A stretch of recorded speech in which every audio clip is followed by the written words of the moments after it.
미국 LA 근교에 팜스 스프링스라는 작은 도시가 있습니다.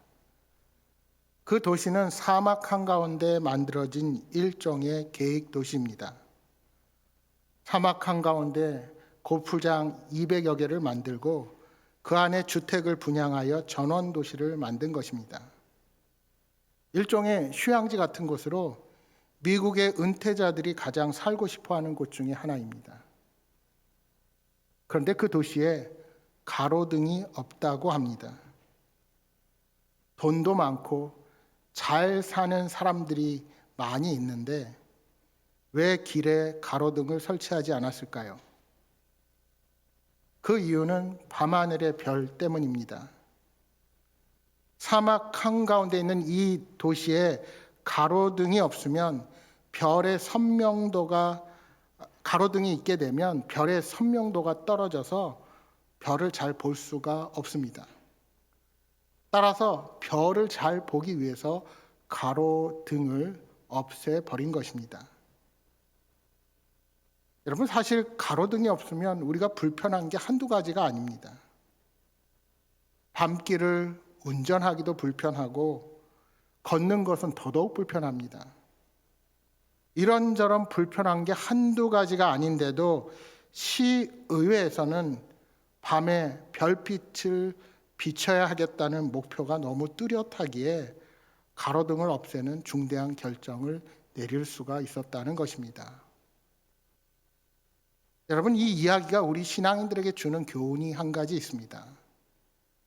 그것은 더 높은 가치인 예수 그리스도를 믿기 위해선 때로는 세상의 낮은 가치를 과감히 포기할 줄 아는 용기가 우리에게 필요하다는 것입니다. 그럴 때 우리는 더 소중한 것을 얻을 수가 있기 때문입니다. 바울 사도에 의해서 에베소에 편지가 쓰일 당시 에베소에 예수 믿는 자들은 극소수에 지나지 않았습니다. 그러기에 예수 믿는 자들은 빛의 자녀들답게 더욱 그리스도의 향기를 품어내며 살아야만 했습니다. 특히 바울 사도가 에베소 전체를 통하여 교회를 중심으로 믿음의 공동체가 강하게 결속하라고 권면하는 말씀을 강조합니다. 왜냐하면 성도가 하나 되어 사랑의 공동체를 이룰 때만 이 악한 세상을 이길 수 있기 때문입니다. 그렇다면 이 험한 세상 가운데 우리가 어떻게 승리의 삶을 살 수가 있을까요? 바울은 그리스도인들이 세상에서 구별되게 살아가기 위해서 원칙을 제시하는데 그것이 바로 지혜롭게입니다. 바울이 가르치는 지혜로운 삶이란 한 문장으로 말하면 의미 있는 일로 자신의 인생을 채워가는 삶이라 할 수 있습니다. 오늘 본문의 지혜로운 자로 이 땅을 살아가기 위해서는 적어도 3가지는 갖추어야 한다고 본문은 말씀합니다. 그 첫째는 세월을 아끼라는 말씀입니다. 세월을 아끼라 때가 악하니라. 여러분, 우리는 원하든 원하지 않든 간에 시간을 떠나서는 살 수 없는 존재들입니다. 특히 아침잠을 깨워주는 알람 시계는 멀리 두고 살 수 없습니다. 새벽 기도를 하는 저에게 알람은 필수입니다. 제가 젊은 시절에 전임 사역을 처음 시작하고 매일 새벽 기도회를 위해서 늦어도 새벽 4시 반이면 일어나야만 했습니다. 제가 집에서 교회까지 걸어가는 거리가 2분인데 4시 반에 일어나서 가서 미리 준비를 해야 합니다. 여러분, 그런데 새벽 기도라는 것이 사실 몇 달은 힘들지만 이게 몸에 습득이 되면 일어나는 자체는 그렇게 힘들지 않습니다. 그런데 문제는 무엇이냐 하면 그러기 위해서는 규칙적으로 일찍 자야 되는데 제가 당시에 청년부를 맡아서 청년들과 저녁에 자주 만나고 또 교회 일을 하느라 늦게 되니까 피곤한 날에는 핸드폰 알람은 기본이고 알람 시계 보통 2개 이상은 놓고 자야만 마음이 놓였습니다. 어떤 날은 너무 피곤한 나머지 알람을 세팅해 놓고 잔다는 것을 깜빡해서 낭패를 본 적도 있었습니다. 여러분, 사람은 누구나 똑같은 양의 시간을 부여받고 이 땅을 살아갑니다. 부자라고 더 많은 시간을 사는 것이 아닙니다. 부자나 가난한 자나 노인이나 젊은이나 도시에 사는 사람이나 농촌에 사는 사람이나 모두 똑같이 하루 24시간이 주어집니다. 미국의 유명한 부흥가 조나단 에드워드 목사님은 시간의 중요성에 대해서 이렇게 말씀하셨습니다. 나는 한순간이라도 낭비하지 않고 가장 유익한 방법으로 그 순간들을 활용하기로 굳게 결심하였다.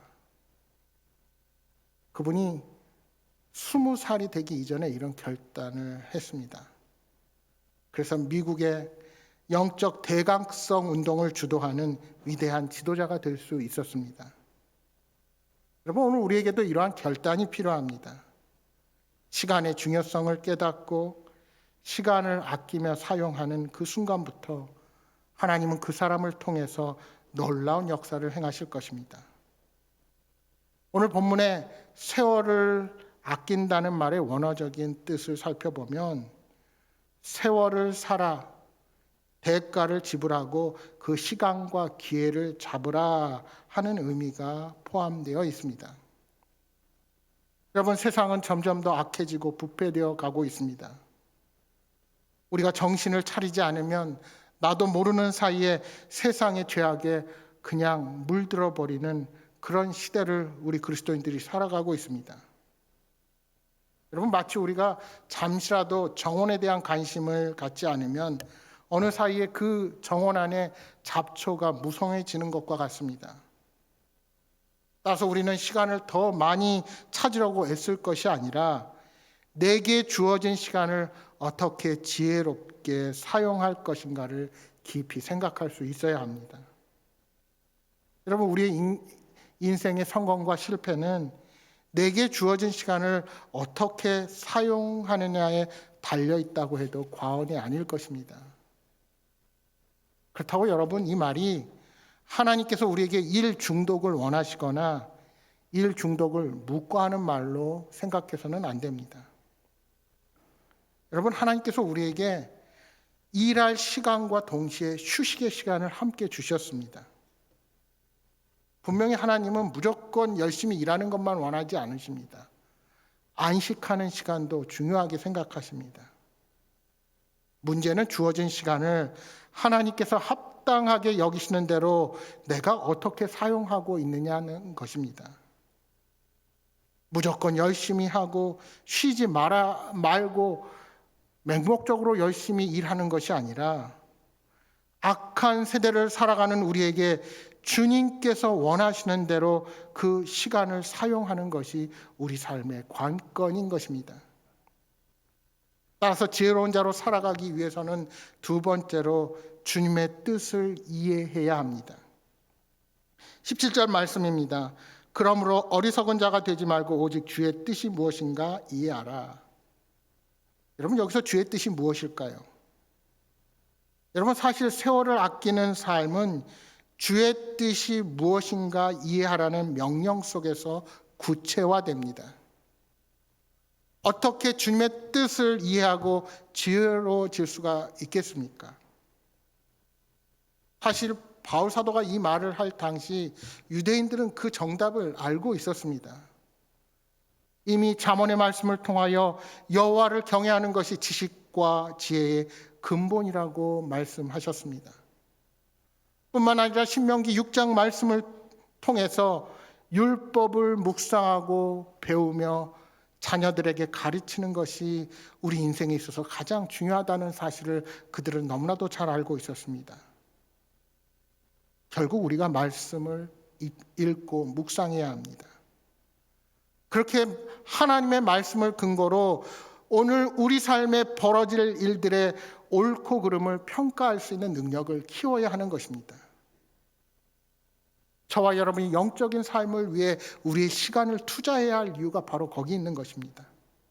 내가 아무리 열심히 살고 노력하며 누구보다 내게 주어진 삶을 철저하게 사용하여도 그것이 주님의 뜻에 부합하지 않는다면 우리는 악한 세상 가운데 지혜롭게 설 수 없습니다.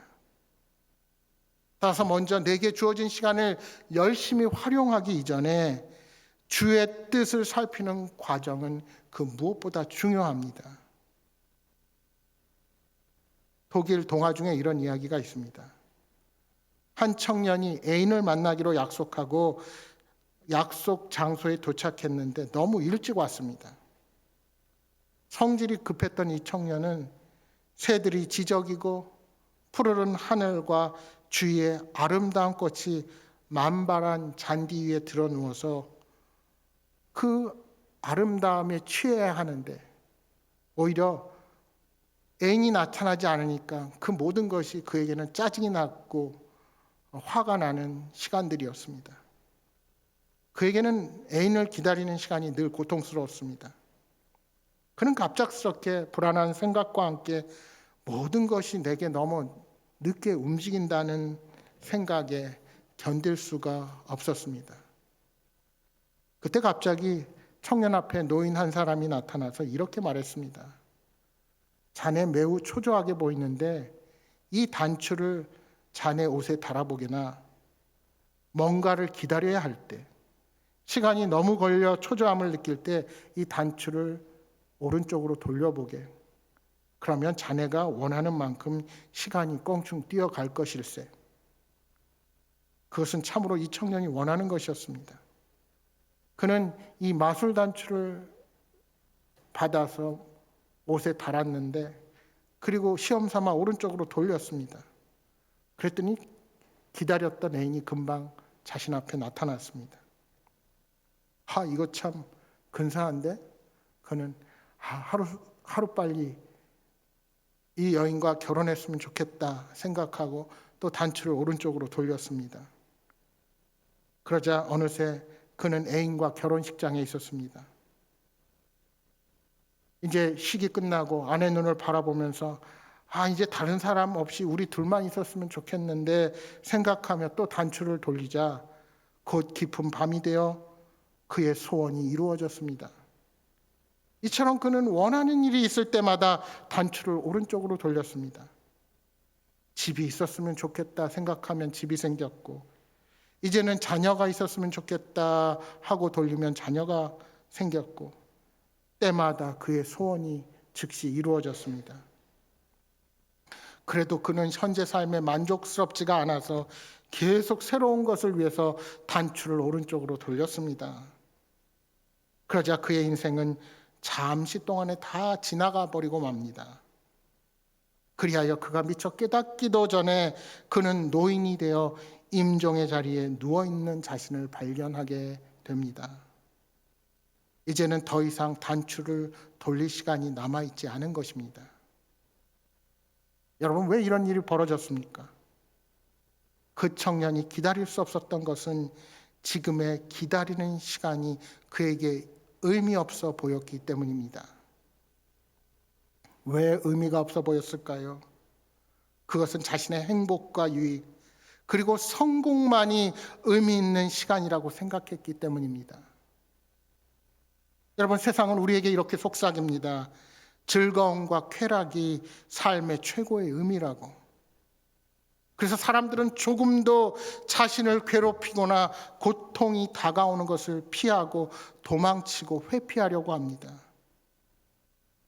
그래서 우리는 점점 더 기다리지 못합니다.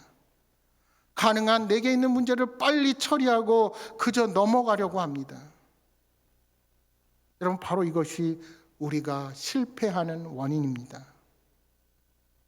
참지 못하는 것, 기다리지 못하는 것이 우리 인생의 문제입니다.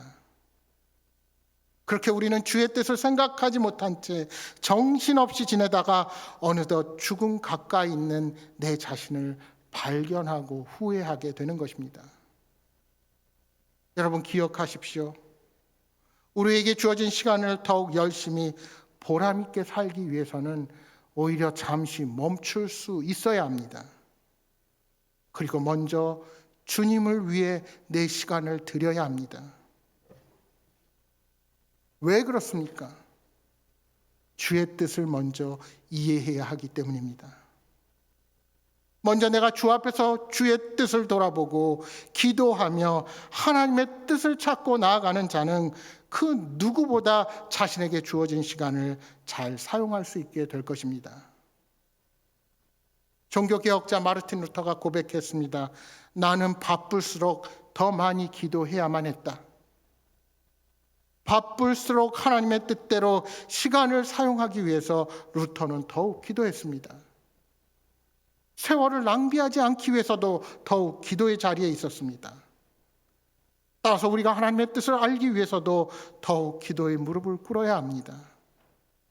여러분, 기도는 우리의 시험을 이길 수 있고 하나님의 뜻을 깨달을 수 있습니다. 우리가 기도할 때 사탄의 공격을 알아차릴 수 있고 하나님께 우리의 원하시는 것, 하나님이 내게 바라시는 것이 무엇인지 깨달을 수가 있게 될 것입니다. 그런데 문제는 내가 그것을 깨달았다 할지라도 그 뜻대로 살 수 있는 능력이 내게는 없다는 것입니다. 그러면 어떻게 해야 합니까? 하나님께서 오늘 저와 여러분에게 불가능한 것을 요구하고 계십니까? 아닙니다. 방법이 있습니다. 그것이 오늘 우리에게 주시는 세 번째 말씀입니다. 따라서 세 번째로 지혜로운 자로 승리하기 위해서는 술 취하지 말고 성령의 충만함을 받아야 합니다. 18절 말씀입니다. 술 취하지 말라 이는 방탕한 것이니 오직 성령으로 충만함을 받으라. 술에 취하면 사람들은 통제력에 이상이 생기기 마련입니다. 그래서 술 취함은 방탕으로 이어집니다. 술 취함으로 바른 판단을 하기 어렵기 때문입니다. 그럼에도 불구하고 왜 많은 사람들이 술을 즐길까요? 술은 우리에게 일시적인 기쁨을 주고 안정을 주기 때문입니다. 내가 지닌 고민과 스트레스를 술과 함께 풀 수 있고 말하지 못했던 것을 술 기운에 의지하여 쏟아낼 수 있기 때문입니다. 이처럼 술은 사람과 사람과의 관계를 맺어주고 세상의 시름을 잃게 하며 일시적인 기쁨을 우리에게 가져다 줍니다. 그런데 오늘 본문은 이러한 술에 취할 것이 아니라 성령의 충만함을 받아야 한다고 역설합니다. 왜요? 성령 충만은 일시적인 쾌락, 일시적인 기쁨, 잠시 세상을 잊게 하는 마취제가 아니라 우리에게 영원한 기쁨을 선사할 수 있기 때문입니다. 여러분, 사실 이 18절 말씀의 요지는 우리에게 이런 질문을 던져줍니다. 누가 우리를 지배하고 있느냐 하는 질문입니다. 근본적인 논점은 술에 취하느냐 아니냐보다 누가 나의 삶을 지배하느냐 하는 것입니다. 성령님이 내 삶을 지배하면 굳이 술을 통해 얻는 즐거움과 기쁨에 의존할 필요가 없어지는 것입니다. 술은 때로 우리의 자제력을 잃게 만들고 어리석은 결정을 하게 만듭니다. 그러나 성령 충만은 우리를 절제하게 하고 하나님을 예배하게 하며 다른 사람을 섬기도록 도와줍니다. 성령 충만은 내게 주어진 삶을 어떻게 헤쳐나아갈지에 대한 해답을 제시해 주는 것입니다. 그러면 여러분, 어떻게 성령 충만할 수 있습니까? 여러분, 성령 충만을 너무 거창하게 생각하지 마십시오. 마치 성령 충만함은 선택받은 사람만 누리는 것이라고 착각하는 사람들이 있습니다. 그러나 그렇지 않습니다. 오늘 여기 있는 우리 아이들까지도 예수 그리스도를 구주로 고백하는 순간 이미 성령님은 여러분 마음에 찾아오셨습니다. 오늘 본문은 그 성령님의 영향으로 우리 삶에 나타나는 세 가지 특징을 우리에게 가르쳐 줍니다. 우리 19절부터 21절 말씀 다시 한번 같이 한 목소리로 천천히 읽어보겠습니다. 19절 같이 읽겠습니다. 시와 찬송과 신령한 노래들로 서로 화답하며 너희의 마음으로 주께 노래하며 찬송하며 범사의 우리 주 예수 그리스도의 이름으로 항상 아버지 하나님께 감사하며 그리스도를 경외함으로 피차 복종하라. 아멘. 성령님은 우리로 찬송하게 합니다. 억지로 형식적인 찬양이 아니라 마음으로 기쁨에 넘친 찬송을 하게 합니다. 뿐만 아니라 범사에 감사하게 합니다. 감사가 없는 삶은 성령으로 사는 삶이 아닙니다. 그런데 여러분, 그 감사는 우리 주 예수 그리스도의 이름으로 하나님 아버지께 감사드려야 합니다. 왜요? 우리가 하나님의 자녀가 되어서 하나님의 백성으로 구원받은 자로 영생을 얻고 이 땅을 살아가기 때문에 우리는 감사할 수밖에 없는 것입니다. 또한 성령님은 우리로 복종하게 합니다. 누구 한 사람에게 복종하게 하는 것이 아니라 서로에게 피차 복종하게 합니다. 그리스도를 경외하게 되면 서로가 서로를 낮추고 오히려 상대방을 높여줍니다. 그러니 그 마음의 미움이 사라지게 됩니다. 여러분, 혹시 다툼이 있고 분쟁이 있는 지체들이 있다면 성령님을 의지하시고 기도하시기 바랍니다.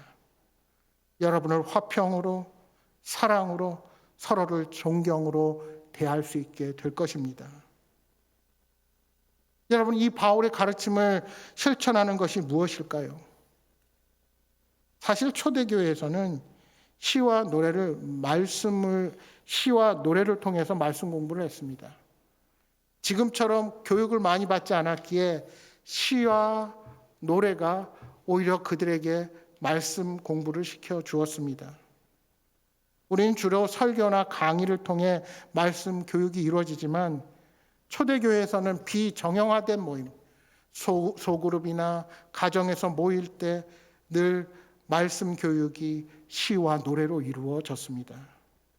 그 대표적인 것이 율법이나 시편을 노래하면서 함께 부르는 것이었습니다. 바울은 그렇게 성도가 함께 모여 예배하고 말씀을 묵상하는 삶을 살다 보면 하나님을 진심으로 예배하는 사랑의 공동체가 될 것을 확신한 것입니다. 오늘 우리에게도 그것이 필요합니다. 우리가 팬데믹이라는 상황에서 서로 거리를 두고 살아왔지만 분명 성도의 교제가 우리를 더욱 견고하게 사랑의 띠로 하나로 묶어줄 것입니다.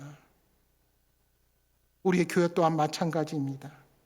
신실한 지체들이 함께 말씀을 나누고 예배하면서 우리는 하나님이 주시는 뜻을 더욱 깊이 이해가게 될 것입니다.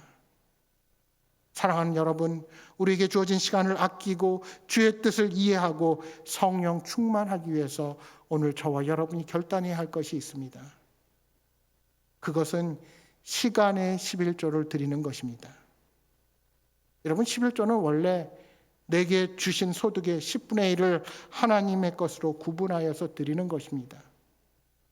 어떤 분들은 이렇게 말씀하십니다. 11조는 구약시대 백성들에게 주신 하나님의 명령, 약속이 아닙니까?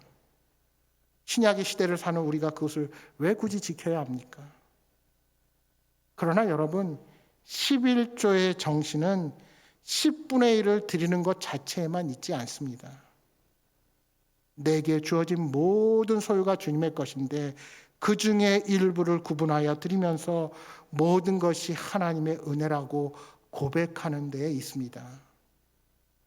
그러니까 사실 우리에게 주어진 모든 것이 주님의 것입니다. 시간의 11조를 드리는 것도 마찬가지입니다.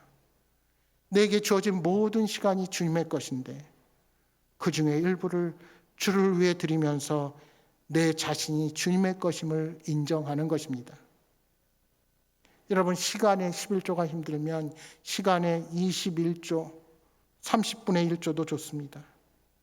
내게 주어진 시간의 일부를 하나님께 구분하여 드리는 것이 중요합니다. 그것이 기도의 시간이든 말씀을 보는 시간이든 봉사의 시간이든 아니면 신앙인들이 함께 교제하며 말씀을 나누는 시간이든 그것이 하나님과 함께하고 하나님께 영광을 돌리는 시간이 되도록 우리가 결단하는 것입니다. 그럴 때 여러분의 삶에 이전에 느끼지 못했던 삶의 변화가 일어날 것을 확신합니다. 여러분, 매일 시간을 정해놓고 성경을 읽어보십시오. 그 시간이 그 어떤 시간보다 소중한 시간입니다. 여러분이 주님을 위해 여러분의 시간을 내어드리면 하나님께서 깨닫지 못했던 방법으로 우리의 삶의 길을 열어 가실 것입니다. 혼자 하기가 어려우십니까? 새벽 기도에 나오셔서 함께 말씀을 보고 기도해 보십시오. 아침 시간이 나는 정 힘들다 생각하시면 저녁에 자기 전에 기도하고 말씀을 읽고 잠자리에 들어보십시오. 조그마한 실천 하나가 나도 모르는 사이에 여러분의 삶을 바꾸어 놓게 될 것입니다. 여러분이 하나님과 함께하는 시간들을 늘려 나아갈 때, 우리의 공동체가 함께 기도하며 예배하며 말씀을 나눌 때, 이 험악한 세대, 꿈을 잃고 살아가는 이 시대에 하나님께서는 우리의 상처를 회복시키시고 좌절 가운데 일어나게 하시며 새로운 삶의 비전을 허락하셔서 우리의 나아갈 길을 풍성하게 열어주실 것입니다. 사랑하는 여러분, 전능하신 하나님을 의지하며 우리의 삶을 진정한 승리로 이끄는 저와 여러분이 되시기를 주님의 이름으로 축복합니다.